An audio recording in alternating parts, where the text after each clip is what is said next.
close the budget down. We want to get it done, but we want to do it the right way. There's a lot of policy, as you know, being discussed, and actually it seems that every day we have new policies being brought up. Like I say, nature abhors a vacuum. Apparently, budgets abhor vacuums as well, so every day is something else. But I do want to take a moment to remind everyone what we're up against. While we're doing everything we can to pass a responsible, compassionate state budget, we're doing so with a historically cruel federal cuts looming in the background. Let's be clear. Yes, we have a delegation of Congresspeople in New York that we can reach out to, but there are 7 Republican majority members of Congress from New York who could stand up and say enough. These cuts will be devastating to so many areas, including housing, healthcare, education, public safety, and many more. New Yorkers send more tax dollars to Washington than we get back. We fund the national purse, and yet Republicans in Congress are threatening to gut our services while still enjoying the benefits of our contributions. That's wrong. And those members will have to decide, are they standing with Trump and Elon Musk, or with the people they have been elected to represent? So, with that, I'm happy to take questions. Oh, how are you? It's been a while. It has been a while. Yeah. Yes. I'm wondering, given all of these cuts, we're hearing about every day. There's more. Just yesterday, we learned of more than $300 million in cuts to FEMA. Right. I'm wondering if, as you put the budget together, there's any thought to try to set aside maybe a large amount to backfill already existing cuts and future cuts. Well, again, I've said it every time. And I think the governor, the speaker, we all know what we know. Again, these are cruel cuts. They are extreme. They are across the board. And our federal congresspeople have an opportunity to say, to stop it. We as a state cannot backfill these federal gaps. We cannot. And so it's like there is no large amount of money that is going to backfill all of these cuts and all of the potential of the cuts. So we really need for our Congress members to do their job and to stop it. Surely there are, tier A, you can sort of triage a little bit. There are some cuts that will be even more devastating, perhaps just even in the short term than others. Is there any thought to, in case, these Republican Congress members do not stand up to their party, as history seems to suggest they might not? Well, I know what history suggests, and that's why I'm suggesting that they alter the course of history. Okay, you have the capacity. It's in their hands. They can stop this. So, I'm not wanting, frankly, to even anticipate that they are not willing to do their job, because the people they represent are depending upon them to put a stop to this. And so, we're trying to get our state budget done, and I am really, of the mind that, they need to do their jobs like we'll do ours. Okay, let's go over here. That's too late. That's great. Is it frustrating trying to hash out a state budget when new policy items are being introduced by the governor on a semi-regular basis? I mean, So I'm were you sure all on the same page? No, I get other I pages. mean, I'm sure you guys all just want this done in a timely fashion, but I think that's the main thing holding negotiations up now, just new policy. Well, it just adds to, what we already have to deal with. If there is something new and there's another thing new and another thing new. So clearly, it does add to things that we have to talk about within this context of trying to close the budget. And so, as I said, it seems that, the more it stays open, the more policies that emerge. And frankly, we are trying to close down the budget, and less policy would help. Oops. Can you comment on the governor's latest proposal to allow the lieutenant governor to be on the same ticket as the governor in the primary? Is that something you think should be in the budget? And do you think this is something you're confident to be open to?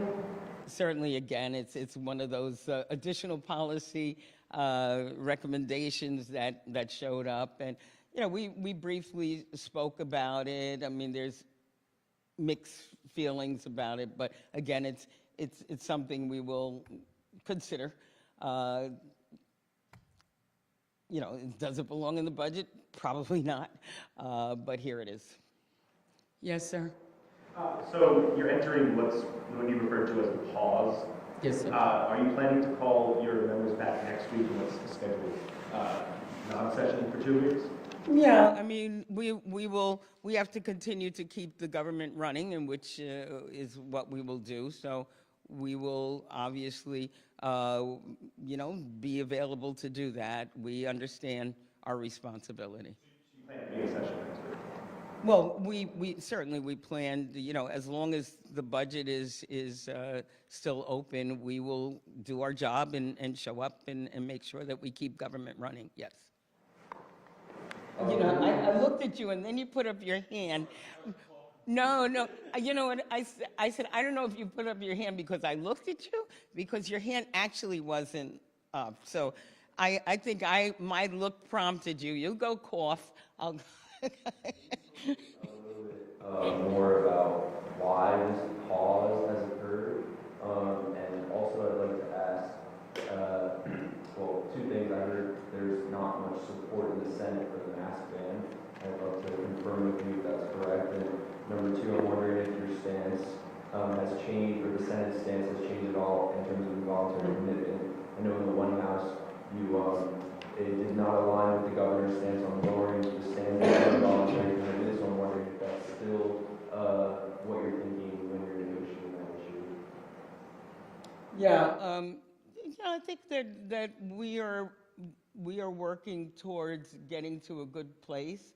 Again, we, as you know, want to make sure that people feel safe, the New Yorkers are safe, and obviously it's a matter of making sure that people's rights are also protected, but we believe that we can get to a good place. You know, our Senate has always, you know, again, been working on ways to assist, whether it's, you know, the billions of dollars that we've now put in, you know, in previous budgets in terms of mental health issues. And of course, you know, we have our Daniels Law trying to figure out how we can intervene and make sure, again, people are safe within the interaction. So, I mean, I think we can get there. So, I believe we can get there. The masks, you know, there is you know, some concern. Again, we understand that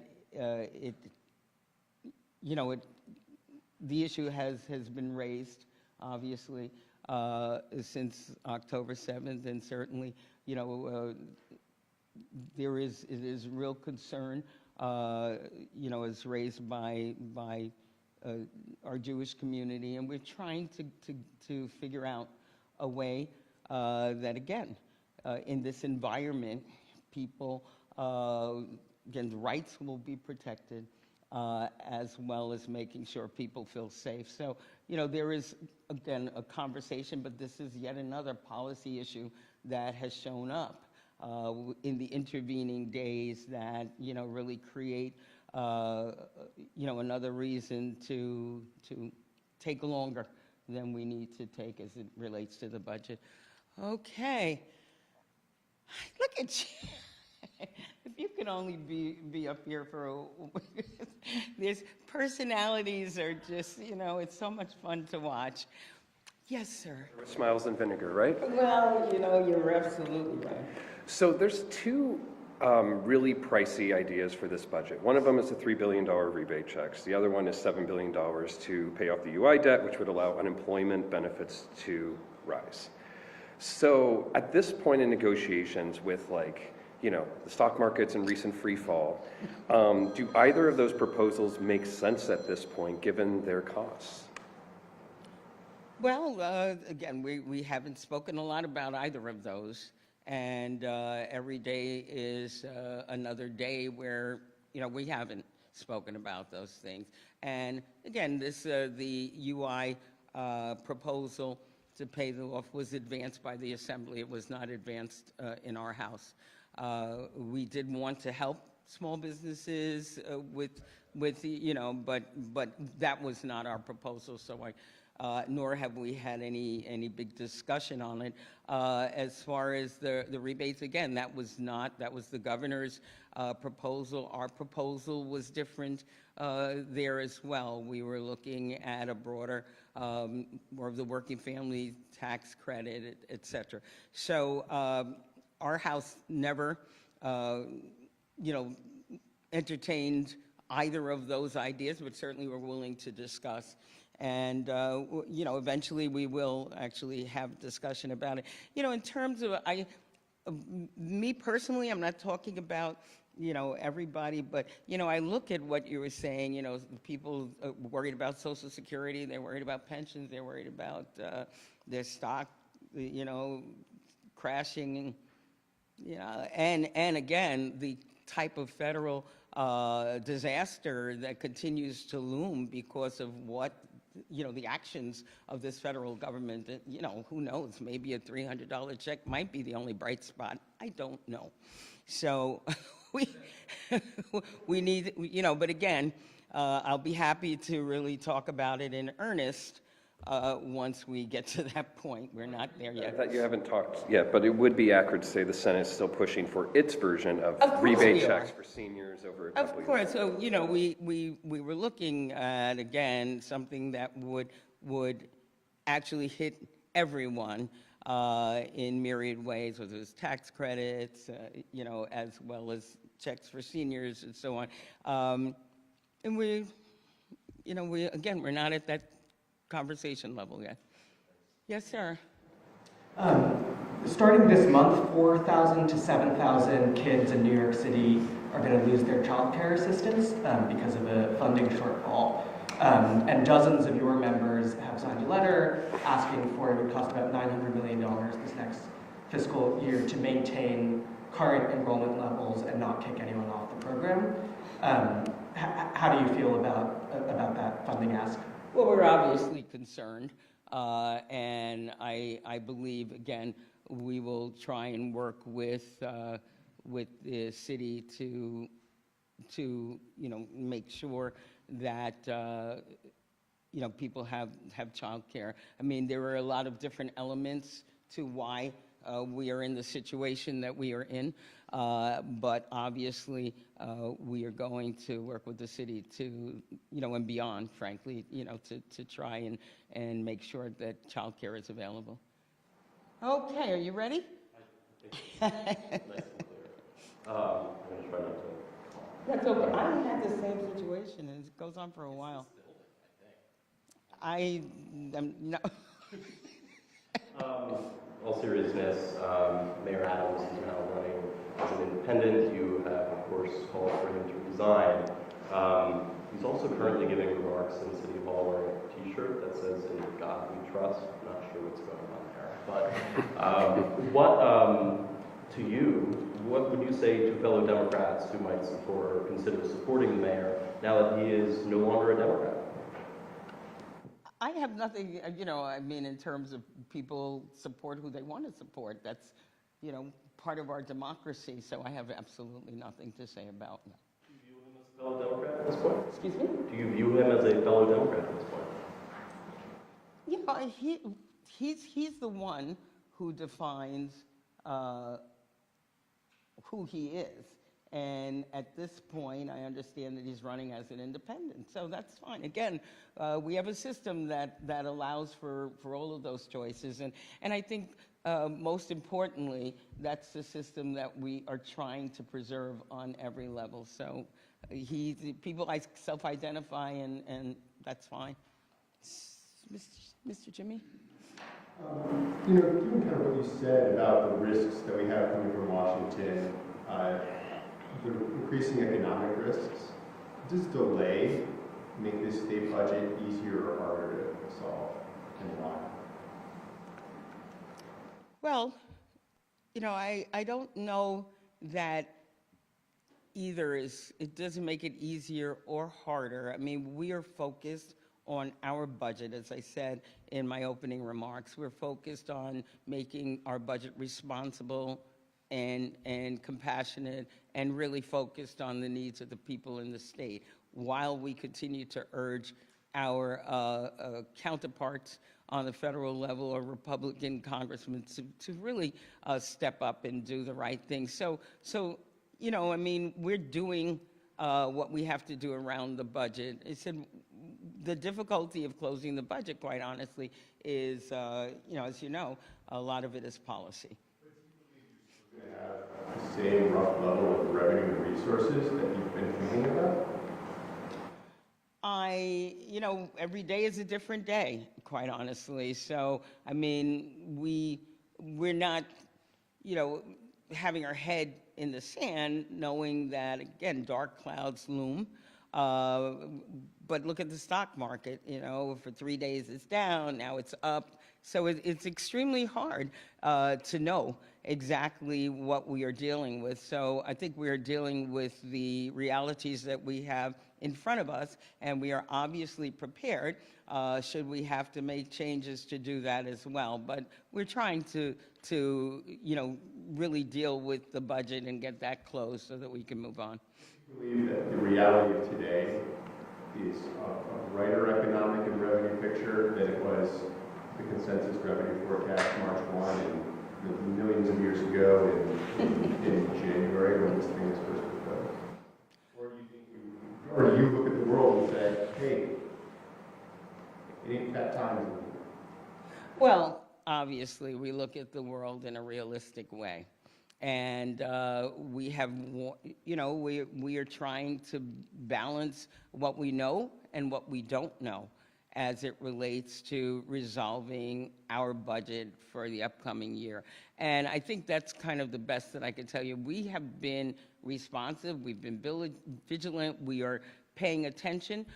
We are also hoping that, some of this madness will stop, frankly, and that, again, we will be able to move forward in a more rational way. But I think for us, we need to, get our work done, and kind of that's what we're focused on doing in the context that we have. Yes, ma'am. Good to see you, by the way. I feel like it's been a minute since. You were here last week, and it's been a couple of weeks before that you hadn't been here, but you showed up. I wanted to know, some of the members of the caucus are indicating that they're willing to stay as long as it takes to ensure that there aren't major discovery reform rollbacks. They said that they're open to codifying the Court of Appeals decision, People v. Bay. How late are you willing to stay? The governor has said, half jokingly maybe, that summers are beautiful in Albany. How late are you willing to stay, and how close are you to a discovery deal? Are you good with just codifying Bay, or are you trying to get members open to going a little bit further? Well, again, I think that we are all trying to get this right. And I don't think that any of us have articulated anything different. As I said, we moved from the way things used to be prior to 2019 because nobody saw that system, the criminal justice system, as a fair system. Everyone has said that. No one had changed it. So we have obviously made changes, and as I said, we've been willing to see how these work, revisit them. We've always been willing to do that. So we want to make sure that, yes, we think, codifying Bay works. We just want to make sure that we are, again, correcting it so that victims are obviously get justice. We want to make sure that defendants get justice, and we want to make sure that we have a system that actually works for everyone. So, it's not about whether, how long we'll stay or how long this and that. I think every single one, if you listen to DAs, if you listen to everyone on all sides, we're all saying that we want the same thing. So it is crafting the language that gets us to that point, that allows judges to have discretion, so that if a case is pending and some irrelevant piece of information is lacking, that we don't lose the case. But we also obviously want to make sure that everyone is doing their part, that there's good faith, that there's due diligence, that everything that's supposed to be presented in a case is there. To actually getting that language, getting that. I always feel I'm really close. I really always feel like I'm close.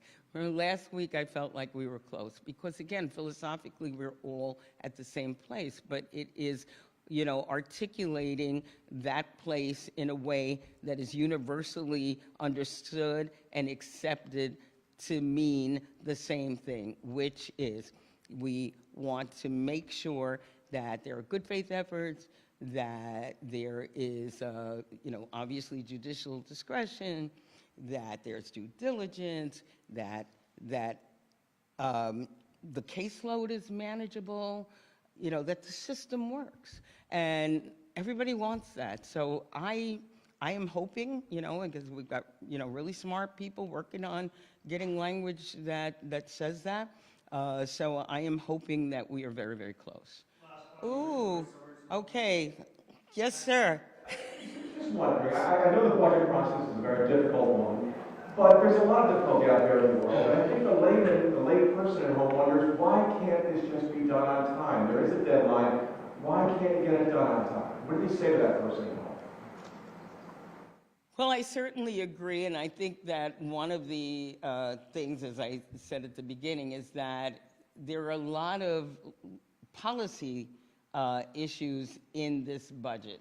And as long as the position, is that we have to deal with these policies, many of, which are very difficult and complex. Before we can actually close down the budget, we wind up really grappling with difficult policy issues, and then able to close down the budget. So I can only tell the people the truth, which is we have a lot of policy in this budget, and it's not the only budget that's ever had a lot of policy. This has happened before. It's not that it doesn't happen, but quite honestly, there are many difficult policies in this budget that really take negotiation in order to get them right. Do you share that frustration? Yeah, sure. Absolutely. Do you support a bill in Ramos's district? Do you support that? Do you support a casino in Ramos's district? Did you introduce language for substantial equivalency in the budget?